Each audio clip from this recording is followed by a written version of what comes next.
There appears to be consensus amongst all the federal parties in Canada. Violence against Indigenous women near resource extraction projects needs to stop immediately. How powerful it is that in light of the ongoing genocide against Indigenous women and girls, that our committee was able to work together unanimously to send a clear message that violence against all women, including the kinds of violence being endured by Indigenous women and girls and Two-Spirit people who are residing particularly close to resource extraction, must end. But how to prevent violence against Indigenous women is up for debate.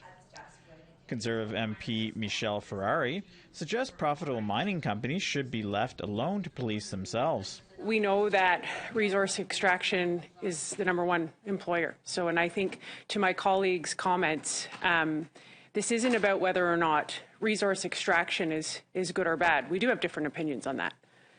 But I think we all agree that education and consultation and protecting people is at the core of it. And I don't know any businesses or corporate responsibility that wouldn't want to be a part of that. The report mentions the United Nations Declaration on the Rights of Indigenous Peoples a number of times, but it also states the primacy of provincial rights in resource development projects, and how resource companies have often ignored the UNDRIP's commitment to free, prior, and informed consent that has led to the continued violence.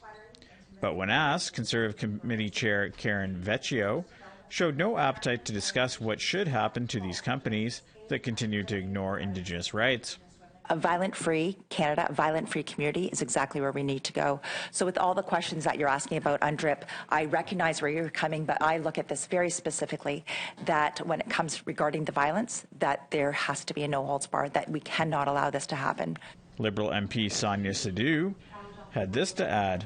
You know, there should be zero tolerance, and we did all unanimously. Beside the partisan, we all came together. So that is why the recommendations there, and the government is committed to do, and we'll continue to do that work. So there should be no violence, no women and girls, except for what happened in the last week in Manitoba. But when it comes to ongoing violence against Indigenous women as the result of resource development projects, what should and what does often happen appear to be two very different things.